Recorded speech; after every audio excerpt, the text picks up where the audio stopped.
So I've been needing a desk slash workstation for some time now, just to do all my editing on my videos, as well as do some review videos for everyone, as well as possibly some podcasts down the road in the future and future projects. So I went down to Home Depot, picked up some 2x10 wood, and in this multi-part series of my DIY desk, I'm going to be starting today with assembly of the wood as well as cutting it down to size. So as you see here, I picked myself up a few pieces. Realistically, it was a couple pieces that were 2x10 by 12 feet long.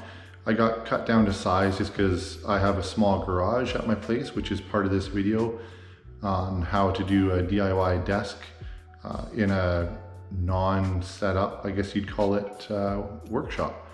But as I said, I got it cut down to size to 5-foot lengths at Home Depot. And now I have to use a table saw that I have here to be able to cut it down to the width that I need before I start laminating together. So before we get started here, I'd like to say, important in any project you're going to be doing with any sort of wood or saws, anything that could kick something up into your face, you obviously want to have yourself a nice pair of safety glasses. As well as working with a saw, you're also going to run into a lot of noise, so earphones, or not earphones, but earmuffs or ear protection of some sort is also important. But I'm going to get everything set up here before we get going, and then I'm going to throw those on.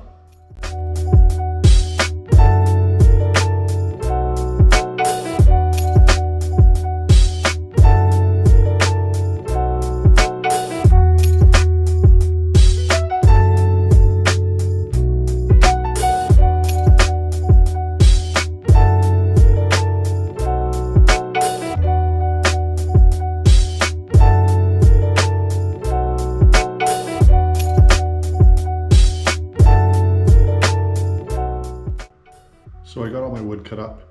As you'll see in this video here, a couple issues I ran into. These boards are pretty long, so it's good to have a sawhorse or something on the other end, unless you have a full bench that you can set your wood on or pass it through the blade and the other end can land on it. You always want to be careful around the blade. I am pretty unfamiliar with this particular saw because I did borrow it. It's been probably about 17 years since I used a table saw. Pretty easy to use though, but one issue I ran into is the dial to, like the little turn knob to tilt the blade on an angle or to straighten it out, and the one to raise and lower the height of the blade are both attached to the same piece. So a couple areas I ran into problems with where passing the wood through, one piece got hung up, which caused an error in the cut. Discovered that it's because I lowered the blade by accident, but once I fixed that, I had a spare piece, luckily, because when they cut them down to size, it left an extra piece. But next up here, I'm going to be measuring and drilling the pocket holes to laminate the wood together, and then I'm going to sand it all down for you.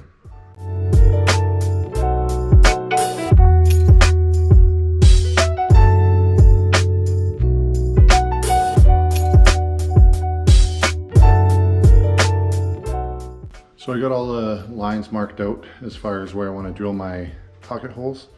For that part, I'm going to be using the Kreg pocket hole jig, as well as the screws that are actually made by the same company, by Kreg, as well as I'm going to be using my Makita battery powered drill. Let's get going.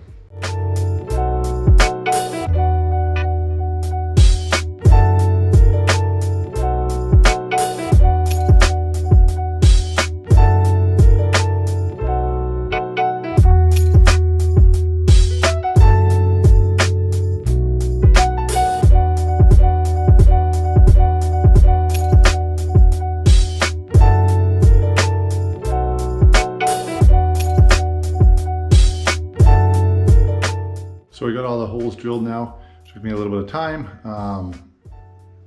My battery died in the last video, so you missed the last little bit of it. But now I'm going to put the glue on, screw it all together. I only have 2 clamps, so I'm going to improvise with the screws a little earlier probably than I would have, as well as the rope to tie it around the middle just to give it a little extra squeeze together. This is either going to go very well or horribly, but those are the perks and the downsides to doing a DIY desk at home when you don't have a proper shop to work in.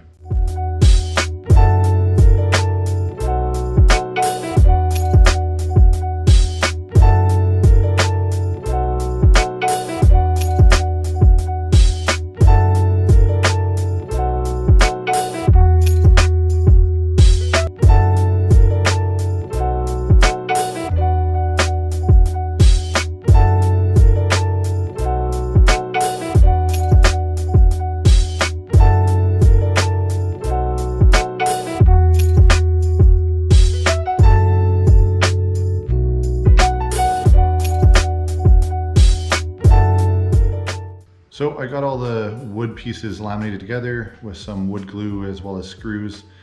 As you see, I used 2 clamps as well as some rope. Normally you want to use quite a few clamps just to make sure that it's as tight as you need it to be, but I'm hoping with the screws and the rope it will suck the middle section together as tight as possible. I can already feel that the wood on the top side of my desk isn't going to be completely level, so I am going to need to do a lot of sanding probably just to get rid of any ridges. I'm not going to complain if there's a little bit of like dings here and there on the wood, because I do like more of a rustic look to it. But yeah, we'll see how it turns out on the next episode. I'm going to post the links down in the description below in case you're interested in the tools that I was using on this project so far. But yeah, until then, make sure you hit subscribe, turn on the notification box. That way you don't miss out on any of the future videos for this episode or any videos I make in the future.